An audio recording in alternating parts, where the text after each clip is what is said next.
बुद्ध उस समय श्रावस्ती में जेतावन विहार में वर्षावास कर रहे थे। अनेक भिक्षु उनसे प्रतिदिन धर्मोपदेश ग्रहण करते और जीवन के सच्चे मार्ग पर चलने की प्रेरणा लेते।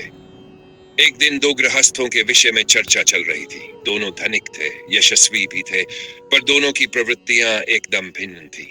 एक था सत्य का अनुगामी, धर्म और करुणा का जीवन जीने वाला, जो सदैव सच बोलता, दान करता और समाज में आदर्श बनकर जीता। दूसरा था कपटी, धोखेबाज, अवसरवादी। वह अपने लाभ के लिए कभी भी किसी को धोखा दे सकता था। वह झूठ बोलने में संकोच नहीं करता था और छल कपट को ही व्यापार की कुशलता मानता था। भिक्षुगण इन्हीं दोनों गृहस्थों की तुलना कर रहे थे। कुछ भिक्षु कहते कि सत्य प्रिय गृहस्थ की कीर्ति तो दूर दूर तक फैली हुई है, वह सच्चे धर्म का पालन करता है। परंतु दूसरे भिक्षु कहते कि कपटी गृहस्थ भी अत्यंत सफल है, धनवान है, लोग उससे भयभीत रहते हैं और उसके पास साधनों की कोई कमी नहीं।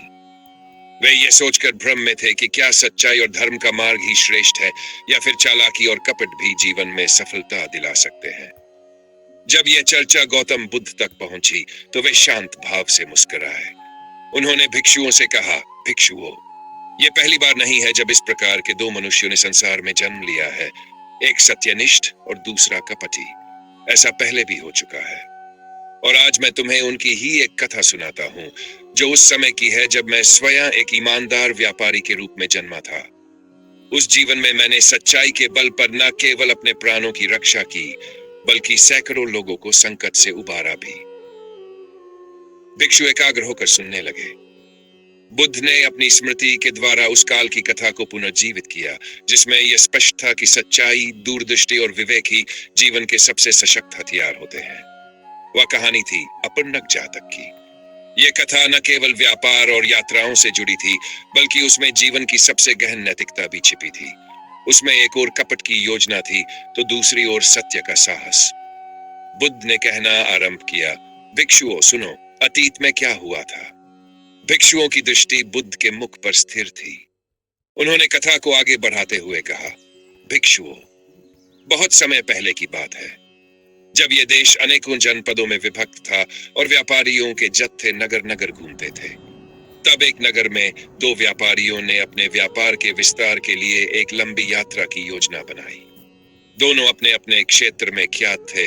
दोनों के पास 100 गाड़ियों का व्यापारिक काफिला था, पर स्वभाव में वे दोनों एक दूसरे से बिल्कुल विपरीत थे। पहला व्यापारी था अत्यंत सत्यनिष्ठ, न्यायप्रिय और करुणावान। उसका उद्देश्य केवल धन कमाना नहीं था, बल्कि अपने श्रमिकों और ग्राहकों के प्रति भी वह अत्यंत ईमानदारी बरतता था। वह सोचता था कि व्यापार केवल लाभ का साधन नहीं, बल्कि सेवा और सच्चाई से युक्त होना चाहिए। वह सदैव उचित मूल्य पर वस्तुएं बेचता, किसी को धोखा न देता और हर निर्णय सोच समझ कर लेता। दूसरा व्यापारी उसके ठीक विपरीत था। वह कपटी, लोभी और चालाक था। वह दूसरों को मूर्ख बनाकर मुनाफा कमाने में ही अपनी चतुराई समझता था। वह सोचता था कि व्यापार में सच्चाई और करुणा जैसी चीजों का कोई स्थान नहीं, केवल वह सफल है जो दूसरों को छल ले, जो झूठे वादों और मुनाफे के जाल में ग्राहकों को फंसा ले।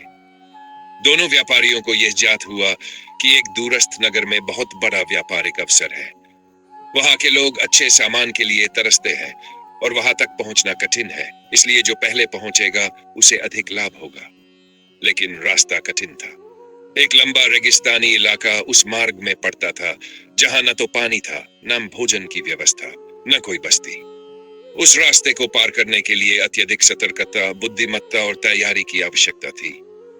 दोनों व्यापारियों ने अपनी यात्रा की योजना बनाई, परंतु एक ही मार्ग पर दो व्यापारियों का जाना और साथ साथ जाना यह संभव नहीं था। इसलिए वे आपस में मिले और तय किया कि पहले एक व्यापारी यात्रा करेगा और कुछ दिन बाद दूसरा, पर कौन पहले जाएगा यह तय करना शेष था। कपटी व्यापारी ने योजना बनाई कि वह पहले जाएगा और रास्ते में ऐसी चालें चलेगा कि दूसरा व्यापारी फंस जाए और उसकी व्यापारिक यात्रा विफल हो जाए। ईमानदार व्यापारी को यह भय न था। उसका विश्वास था कि यदि तैयारी सही हो और मन में सच्चाई हो तो कोई भी कठिनाई पार की जा सकती है। उसने सोचा, यदि मैं बाद में भी जाऊं तो भी मार्ग वही रहेगा, परंतु यदि मैंने अपने लोगों की रक्षा और आवश्यक सामग्री की व्यवस्था सही ढंग से की तो कोई संकट नहीं आएगा। कपटी व्यापारी ने यह प्रस्ताव रखा कि वह पहले जाना चाहता है, और ईमानदार व्यापारी ने सहर्ष यह प्रस्ताव स्वीकार कर लिया। लेकिन कपटी के मन में चाल चलने की योजना पहले से थी।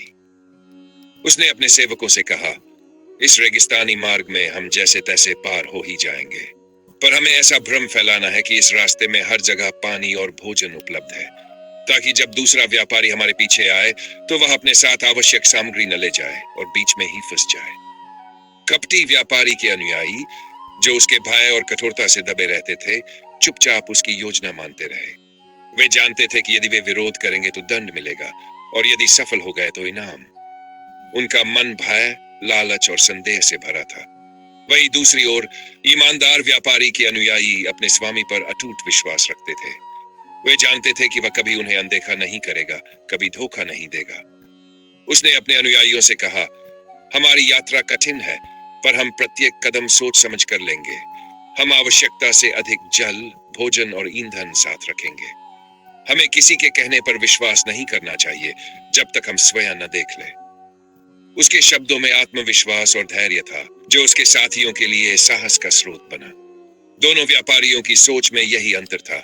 एक स्वार्थ के लिए दूसरों को गिराना चाहता था, तो दूसरा अपने विवेक और सच्चाई से सबको साथ लेकर चलना चाहता था। यही वह क्षण था जहां से उनकी यात्राएं प्रारंभ हुई, एक चालबाजी के सहारे और दूसरी विवेक के सहारे। बुद्ध ने भिक्षुओं से कहा, यही वे दो व्यापारी थे, और उस ईमानदार व्यापारी के रूप में मैं स्वयं था। अब सुनो, आगे क्या हुआ जब पहला व्यापारी रेगिस्तान में पहुंचा। बुद्ध ने अपनी कथा को आगे बढ़ाते हुए भिक्षुओं से कहा, भिक्षुओं, जैसे ही कपटी व्यापारी ने यात्रा प्रारंभ की, उसका मन केवल एक बात पर केंद्रित था, दूसरे व्यापारी को नुकसान पहुंचाना और स्वयं अधिक मुनाफा कमाना। उसका काफिला 100 गाड़ियों का था, जो खचाखच बहुमूल्य वस्तुओं, खाने पीने के सामान और व्यापारिक सामग्री से भरी थी। अनुचर और मजदूर भी बड़ी संख्या में थे, परंतु उनमें से कोई भी वास्तव में संतुष्ट न था, क्योंकि वे जानते थे कि उनका स्वामी न्यायप्रिय नहीं है। काफिला जैसे जैसे नगर की सीमा से बाहर निकला, वैसे वैसे मार्ग अधिक कठिन और वीरान होता गया। कुछ ही दिनों में वे उस निर्जन प्रदेश में पहुंचे, जिसे पार करना सबसे कठिन माना जाता था।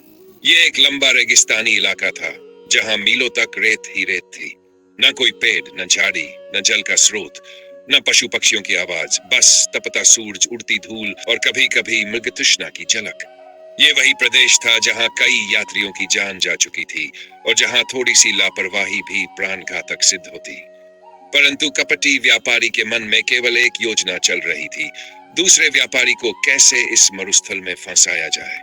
उसने पहले से अपने कुछ विश्वास पात्र अनुचरों को भेजा था, जो मार्ग के मध्यवर्ती गांवों में जाकर यह अफवाह फैलाएं कि अब उस रेगिस्तानी मार्ग में सब कुछ बदल गया है। अब वहां हर स्थान पर कुएं खुद चुके हैं, जल उपलब्ध है, भोजन भी कई स्थानों पर मिल जाता है। उसने जानबूझकर उन गांव वालों को बहकाया, जिनसे दूसरे व्यापारी के लोग रास्ते की जानकारी लेने वाले थे। उसके लोग उन गांवों में पहुंचकर कहते, हाँ, अब तो सरकार ने बहुत कुछ बदल दिया है। हर 2-4 कोस पर पानी की व्यवस्था है। अब व्यापारी बेझिझक वहां से यात्रा कर सकते हैं। जरूरत से ज्यादा सामान ले जाने की कोई आवश्यकता नहीं। पहले लोग मरते थे, अब नहीं। कुछ गांव वालों को तो कपटी व्यापारी ने दान देकर खरीदा भी, ताकि वे पक्का झूठ बोले। उनके पास झूठ के सहारे बनाई गई कहानियां थी कि हाल ही में कुछ अन्य व्यापारियों ने भी बिना भारी सामान के सफलतापूर्वक यात्रा की है। गांव वालों ने जब ऐसी बातें दोहराई, तो यह तय था कि सच्चे व्यापारी को भी जब वह इन गांवों से गुजरेगा, तो वे यही सूचना देंगे। कपटी व्यापारी ने सोचा, मैं अपने पीछे भ्रम का एक ऐसा जाल बुन दूंगा कि वह मूर्ख ईमानदार आदमी अपने लोगों को भोजन और पानी के बिना लेकर चलेगा और आधे रास्ते में ही दम तोड़ देगा। फिर उसकी सारी गाड़ियां और माल मेरे पास आ जाएंगे, क्योंकि उस रास्ते में अगर कोई मर जाए तो उसे लूटना अपराध नहीं माना जाता। अपने काफिले के साथ वह अत्यंत कठिनाई से रेगिस्तान पार कर रहा था, लेकिन उसके अनुचर यह देखकर हैरान थे कि उनके स्वामी ने मार्ग की कठिनाइयों की परवाह न करते हुए पानी की व्यवस्था बहुत सीमित रखी थी। उसके मन में योजना तो थी, लेकिन उसके अपने लोग भी इस कष्ट को झेल रहे थे। लेकिन उसने उन्हें कहा, थोड़ा कष्ट सह लो, आगे हमारी बहुत बड़ी जीत होगी। उसके श्रमिक प्यास से बेहाल हो रहे थे, पर वे डर और लालच के कारण चुप थे। जैसे तैसे वे रेगिस्तान पार कर गए और उसने तय किया कि अब वह अपनी योजना के अगले चरण में प्रवेश करेगा। जैसे ही वह उस क्षेत्र से निकला, उसने अपने लोगों को फिर से उन्हीं गांवों में लौटाया और उन्हें सिखाया कि अब तुम यही कहोगे। यह रास्ता बिल्कुल सुरक्षित है। बस कुछ ही सप्ताह पहले एक बड़ा व्यापारिक काफिला गया था और उन्हें कोई तकलीफ नहीं हुई। यहाँ के कुएं अब पानी से भर गए हैं और रास्ते में कहीं भी किसी वस्तु की कमी नहीं। गांव वालों को या तो बहकाया गया या उन्हें धन देकर मुंह बंद कराया गया। कुछ तो इस डर से भी चुप हो गए कि कहीं कपटी व्यापारी उन्हें नुकसान न पहुंचा दे, और इस तरह कपट का जाल पूरी तरह बिछा दिया गया। उधर सत्यनिष्ठ व्यापारी अब यात्रा की तैयारी कर रहा था। उसने अपने गाड़ियों में आवश्यकता से अधिक जल, भोजन, औषधियां और ईंधन भरवा रखे थे। जब उसने सुना कि रास्ते में अब बहुत कुछ बदल चुका है, तब भी उसने संदेह नहीं छोड़ा। वह सोचने लगा, यह संभव है, लेकिन मैं तब तक विश्वास नहीं करूंगा जब तक मैं स्वयं न देख लूं। रेगिस्तान की वास्तविकता मैं जानता हूं और अपने अनुचरों की जिम्मेदारी भी मेरी ही है।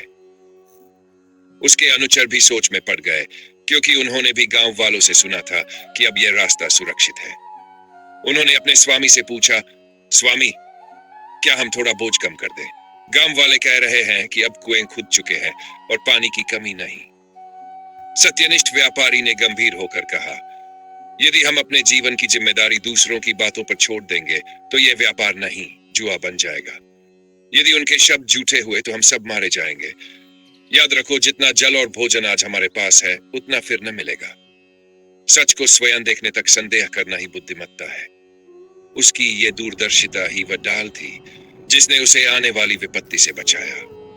बुद्ध ने कहा, भिक्षुओं, अब सुनो, जब वह ईमानदार व्यापारी उस धोखे के रास्ते पर चला, तब क्या हुआ? बुद्ध ने अपने शांत स्वर में आगे कहना शुरू किया, भिक्षुओं, जैसे जैसे समय बीतता गया, ईमानदार व्यापारी ने भी अपनी यात्रा प्रारंभ की। उसका काफिला पूरी तरह तैयार था। 100 गाड़ियां, सैकड़ों मजदूर और सहायक, खाने पीने की भरपूर सामग्री, जल के मटके, औषधियां और अन्य उपयोगी वस्तुएं। उसके मन में यह दृढ़ निश्चय था कि कठिनाइयां चाहे जो हो, वह अपने श्रमिकों की रक्षा और जीवन का संपूर्ण ध्यान रखेगा। माघ में पहले कुछ दिन सामान्य बीते। रास्ते में पड़े गांवों से जब वे गुजरे, तो वही गांव वाले जो पहले से कपटी व्यापारी के प्रभाव में थे, उनसे मिलने आए और बड़ी आत्मीयता से बातें करने लगे। उन्होंने बिल्कुल वही बातें दोहराई जो सिखाई गई थी। अब वह मरुस्थल पहले जैसा नहीं रहा। सरकार ने नई व्यवस्था कर दी है। हर 5 कोस पर कुएं खुद गए हैं। यहाँ तक कि दोपहर के भोजन के लिए विश्राम गृह भी बनाए गए हैं। अब किसी व्यापारी को पानी और भोजन ढोने की जरूरत नहीं रही। ईमानदार व्यापारी को यह सुनकर थोड़ी राहत तो महसूस हुई, परंतु वह पूर्ण रूप से आश्वस्त नहीं था। उसने गांव वालों से और विस्तार से पूछा, क्या हाल ही में किसी काफिले ने इस रास्ते से यात्रा की है? गांव वाले झट बोले, हाँ हाँ, बस 2 सप्ताह पहले ही 100 गाड़ियों का एक बड़ा व्यापारिक दल गया है। किसी को कोई कठिनाई नहीं हुई, सभी सकुशल पहुंचे हैं।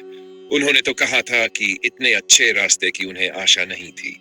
उसके कुछ अनुचर ये सब सुनकर खुश हो गए और कहने लगे, स्वामी, यदि अब सब बदल गया है तो क्यों न हम भी थोड़ी राहत ले ले? गाड़ियां बहुत भारी है, यात्रा लंबी होगी। क्यों न हम कुछ बोझ छोड़ दें, विशेषकर पानी और ईंधन। व्यापारी फिर भी उलझन में था। उसकी समझ कह रही थी कि सच्चाई की पुष्टि जरूरी है, परंतु गांव वालों के एकमत कथन और अनुचरों की जिज्ञासु दृष्टियों के बीच वह दबाव में आ गया। अंततः उसने थोड़ी विवेकहीनता दिखाई। उसने अपने सहायक से कहा कि यदि वास्तव में कुएं और विश्राम गृह है, तो कुछ मटकों को खाली कर दो और ईंधन का भी थोड़ा भाग कम कर दो, ताकि यात्रा सरल हो सके। भिक्षुओं, यही वह क्षण था जहां सत्यनिष्ठ व्यक्ति ने भी दूसरों के कहे पर भरोसा कर लिया और अपनी पूरी दूरदृष्टि होते हुए भी थोड़ी चूक कर दी। कई जल मटके और भोजन के बर्तन रास्ते में फेंक दिए गए ताकि गाड़ियां हल्की हो। यह सोचकर कि अब मार्ग में सहायता मिल जाएगी, उन्होंने अपने ही जीवन स्रोत छोड़ दिए। जैसे जैसे यात्रा आगे बढ़ी, वातावरण बदलने लगा। गर्मी प्रचंड थी। रेत पर चलते हुए पैरों के छाले हो गए। आसमान में कोई बादल नहीं, केवल धधकता हुआ सूरज। माघ में एक भी वृक्ष नहीं, न कोई छाया, न जल की बूंद। पहले दिन तो किसी को संदेह नहीं हुआ, पर दूसरे दिन जैसे ही प्यास बढ़ी और गाड़ियों में जल कम पड़ने लगा, लोगों की आंखों में चिंता झलकने लगी। वे सब चारों ओर देखते, लेकिन जहां गांव वालों ने कुएं होने की बात कही थी, वहां केवल शुष्क भूमि और उड़ती रेत थी। तीसरे दिन जब काफिला मरुस्थल के बीच पहुंच चुका था और पीछे लौटना भी असंभव हो गया, तब वास्तविकता स्पष्ट होने लगी। हर दिशा से बस तपती हवा और सूखा मरुस्थल, न कहीं जल, न विश्राम गृह, न कोई सहायता। गाड़ियां धीमी हो गई, लोग थकने लगे, ऊंट और बैल प्यास से बेदम हो गए, मजदूरों के होठ सूखने लगे, बच्चे रोने लगे, स्त्रियां बेहाल हो गईं। व्यापारी के पास अब जो थोड़ा सा जल था, वह सबको पर्याप्त नहीं पड़ रहा था। अब उसे अपनी गलती का एहसास होने लगा। उसने अपने एक अनुचर से कहा, मुझे लगता है हम झूठ के जाल में फंस गए हैं। ये गांव वाले सच्चे नहीं थे, कोई कुआं नहीं है। हमने जो भोजन और जल फेंका, वही आज प्राण बचाने वाला था। लोग तड़पने लगे, प्यास से बेहोशी छाने लगी, कुछ तो वहीं रेत में गिरकर चेतना शून्य हो गए। ऊंटों की सांसें टूटने लगीं, बैल बेजान हो गए।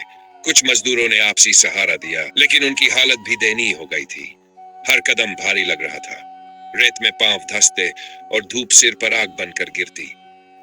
दोपहर होते होते कई मजदूर भूमि पर गिर पड़े। उनके होठों से कोई आवाज नहीं निकल रही थी, केवल सूखी सांसें थी। ईमानदार व्यापारी खुद भी बहुत दुखी था। वह अपने अनुचरों के प्रति पूरी जिम्मेदारी निभाना चाहता था, पर अब समय निकल चुका था। उसने एक ऊंचे स्थान पर चढ़कर दूर दूर तक नजर दौड़ाई, पर हर दिशा में केवल सुनसान धरती थी। काफिला पूरी तरह से त्रस्त था। लोगों की आंखों में भय और निराशा के सिवा कुछ नहीं था। अब उन्हें समझ में आ गया था कि गांव वालों की बातें झूठ थी और शायद किसी षड्यंत्र के अंतर्गत कही गई थी। कुछ लोगों ने व्यापारी से पूछा, स्वामी अब क्या करें, क्या हम मर जाएंगे? व्यापारी ने रुंधे गले से कहा, हमने जो गलती की वह अब लौटाई नहीं जा सकती, परंतु हमें प्रयास छोड़ना नहीं चाहिए। जब तक जीवन है तब तक आशा है। बुद्ध ने कहा, भिक्षुओं, उस सत्यनिष्ठ व्यापारी की टोली जिन कठिनाइयों से गुजरी, वह इसलिए नहीं कि वह पापी था, बल्कि इसलिए कि उसने दूसरों के कहे पर आंख मूंद कर विश्वास कर लिया। जब हम अपने विवेक को छोड़कर केवल बाहरी आवाजों पर निर्भर करते हैं, तब हमारी सबसे बड़ी ताकत ही हमारा पतन बन जाती है। बुद्ध ने भिक्षुओं की ओर देखकर गहरी सांस ली और कहा, भिक्षुओं, जब सब ओर से निराशा छाने लगी थी, जब सूर्य की तपन शरीर को झुलसा रही थी, जब प्यास से कंठ सूख चुके थे और जीवन जैसे अंतिम डग भर रहा था, ऐसे विकट क्षण में भी यदि मनुष्य धैर्य, बुद्धिमत्ता और प्रयास न छोड़े, तो संकट का सामना किया जा सकता है। ईमानदार व्यापारी की टोली की स्थिति अत्यंत दयनीय हो चुकी थी। कुछ गाड़ियां वहीं रेत में धंस गई थी, बैल मर चुके थे, कई मजदूर बेहोशी की हालत में पड़े थे। व्यापारी स्वयं भी बेहद चिंतित था, पर उसने साहस नहीं छोड़ा। वह अपने अनुचरों के पास गया और उन्हें समझाने लगा, हमने एक बड़ी भूल की है, पर अभी सब कुछ समाप्त नहीं हुआ है। हमें प्रयास करना होगा, कोई न कोई उपाय अवश्य निकलेगा। उसी समय व्यापारी के साथ चल रहे एक बुजुर्ग सेवक ने पास आकर कहा, स्वामी, मैंने अपने पूर्वजों से एक बात सुनी थी। मरुस्थल में यदि कहीं हरियाली या शीतलता का अनुभव हो, तो वहां रात को धरती थोड़ी सी नमी छोड़ती है। यदि हम रात्रि के समय रेतीली भूमि को गहराई तक खोदें, तो संभव है वहां से थोड़ा जल प्राप्त हो जाए। संभव है कोई पुराना जल स्रोत वहां छिपा हो। व्यापारी को यह बात ठीक लगी। उसने तुरंत कुछ मजबूत लोगों को बुलाया और कहा, रात होने का इंतजार करो। जैसे ही धूप डले और धरती थोड़ी ठंडी हो, हम खुदाई करेंगे। अभी जो ऊर्जा बची है, उसी को हमें सही दिशा में लगाना होगा। रात आई। चंद्रमा के उजाले में थकी हारी टोली ने अपने अंतिम प्रयास के रूप में रेतीली भूमि पर खुदाई शुरू की। गर्म रेत अब कुछ ठंडी हो चुकी थी और मजदूरों ने जी जान लगाकर खुरपियों, बेलचों और हाथों से खुदाई शुरू की। कई घंटे बीते, कुछ नहीं मिला। लोगों के मन में आशंका होने लगी, क्या यह भी व्यर्थ प्रयास है? तभी एक मजदूर ने अचानक जोर से पुकारा, स्वामी, नीचे की रेत में नमी है। सभी का ध्यान उस ओर गया। उन्होंने और तेजी से खुदाई शुरू की। कुछ ही देर में एक छोटे से गड्ढे में रेत के नीचे से ठंडा जल रिसने लगा। मजदूरों की आंखों में जैसे फिर से चमक आ गई। सभी ने मिलकर उस जगह को चौड़ा किया। एक कुएं जैसा आकार बनने लगा और थोड़ी देर में उतना जल इकट्ठा हुआ कि सबको बूंद बूंद कर पीने को मिल सके। जब पहले घूंट ने किसी के कंठ को शीतलता दी, तो ऐसा प्रतीत हुआ मानो जीवन फिर से लौट आया हो। बच्चे जो तड़प रहे थे उन्होंने अपनी माँओं की गोद में करवट ली। बैलों के मुंह पर भी जल की बूंदें डाली गई ताकि वे चेतन हो सके। वह छोटा सा जल स्रोत उस विकट मरुस्थल में जीवन का वरदान बन गया। व्यापारी ने उस बुद्धिमान सेवक को गले से लगा लिया। उसकी आंखों में कृतज्ञता के आंसू थे। उसने पूरी टोली को एकत्र किया और कहा, यह जल केवल हमारे प्रयास का परिणाम नहीं, यह विवेक और धैर्य का फल है। यदि हम घबराते, हार मान लेते तो हम मर जाते, लेकिन हमने प्रयास किया और इसी प्रयास ने हमें जीवन दिया। भिक्षुओं, बुद्ध आगे बोले, यह संसार भी एक मरुस्थल की तरह है। यहाँ अनेक बार ऐसे क्षण आते हैं जब सब कुछ व्यर्थ लगने लगता है, जब प्यास बुझाने का कोई मार्ग नहीं दिखता। परंतु जो मनुष्य विवेक से काम लेता है, संकट में भी शांत चित्त रखता है, वह अंततः रास्ता खोज लेता है। वह जल जो उस टोली ने पाया केवल एक स्रोत नहीं था, वह उनकी एकता, समझदारी और परिश्रम का परिणाम था। जब सबने मिलकर निर्णय लिया, तब वह संकट अवसर में बदल गया। यही बुद्धिमत्ता की पहचान है, जो समय रहते निर्णय ले और साहस के साथ उसे कार्य रूप में परिणत कर दे। बुद्ध की वाणी में करुणा भी थी और प्रेरणा भी। भिक्षु पूरी श्रद्धा से सुन रहे थे। उनमें से कुछ की आंखें भर आईं। वे उस व्यापारी और उसकी टोली की पीड़ा और साहस को अपने भीतर महसूस कर रहे थे। बुद्ध ने अपनी कहानी पूरी की और भिक्षुओं की ओर दृष्टि डाली। उनका स्वर गंभीर था, लेकिन उसमें गहरी करुणा और शिक्षा की भावना छिपी थी। उन्होंने कहा, भिक्षुओं, अब हमारी कथा का अंतिम चरण है, जहां हम परिणाम और शिक्षा की ओर बढ़ेंगे। इस यात्रा के अंत में हमें यह समझना है कि सत्य और धर्म का मार्ग ही सबसे सर्वोत्तम मार्ग है और हर कठिनाई का हल ईमानदारी और विवेक में ही छिपा होता है। कहानी के अंत में ईमानदार व्यापारी ने अपनी यात्रा पूरी की। जब वह अपनी टोली के साथ गांव में वापस लौटा, तो सभी ने राहत की सांस ली। उन्हें न केवल जीवन का मूल्य समझ में आया, बल्कि यह भी कि कठिन परिस्थितियों में यदि हम परस्पर सहयोग और समझदारी से काम करें, तो कोई भी संकट हमें हरा नहीं सकता। व्यापारी ने अपने अनुचरों को पूरी यात्रा की घटनाओं के बारे में बताया, कैसे उन्होंने संयम और साहस से काम लिया और किस प्रकार अपने विवेक से जल का स्रोत पाया। उसकी टोली ने उसे सराहा और उस अनुभव को जीवन भर याद रखा। ईमानदार व्यापारी के इस महान कार्य को देखकर गांव वालों ने उसकी सराहना की। उन्होंने माना कि यदि वे उस व्यापारी की बात मानते, तो यात्रा इतनी कठिन नहीं होती। व्यापारी ने सबको यह सिखाया कि न केवल बाहरी कष्टों से, बल्कि आंतरिक संघर्षों से भी उबरने का मार्ग ईमानदारी और समझदारी से ही मिल सकता है। इस अनुभव ने न केवल उस व्यापारी की टोली, बल्कि पूरे गांव को सिखाया कि जीवन की सबसे बड़ी संपत्ति सच्चाई और धर्म है।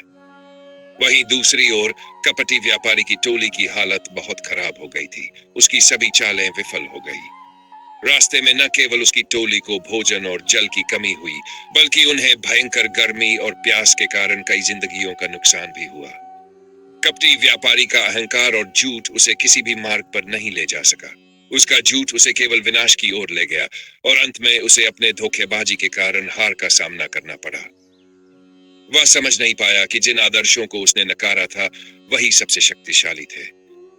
बुद्ध ने अपनी कहानी के अंत में कहा, सभी भिक्षुओं, ईमानदार व्यापारी की तरह हम सभी को अपने जीवन में सत्य और धर्म का पालन करना चाहिए। वह व्यापारी जिसने अपनी यात्रा में किसी भी कठिनाई को ईमानदारी और साहस से पार किया, वही असल में धर्म का पालन कर रहा था। वह सत्य के मार्ग पर चलने वाला व्यक्ति था और वही मैं भी हूँ। जो लोग सच्चाई और धर्म के मार्ग पर चलते हैं, वे हमेशा जीतते हैं, चाहे वे कितनी भी कठिनाइयों का सामना करें। बुद्ध ने अपनी बातें समाप्त करते हुए कहा, हम सबको अपने जीवन में सत्य, ईमानदारी और धर्म का पालन करना चाहिए। यही सच्चा मार्ग है और यही हमें अंततः मुक्ति की ओर ले जाएगा। अब भिक्षुओं, हम इस कथा से यह सीख सकते हैं कि जीवन में चाहे जो भी परिस्थितियां हो, हमें कभी भी सत्य का मार्ग नहीं छोड़ना चाहिए। सच्चाई का पालन ही सबसे बड़ा धर्म है और यही हमें जीवन की कठिनाइयों से उबार सकता है।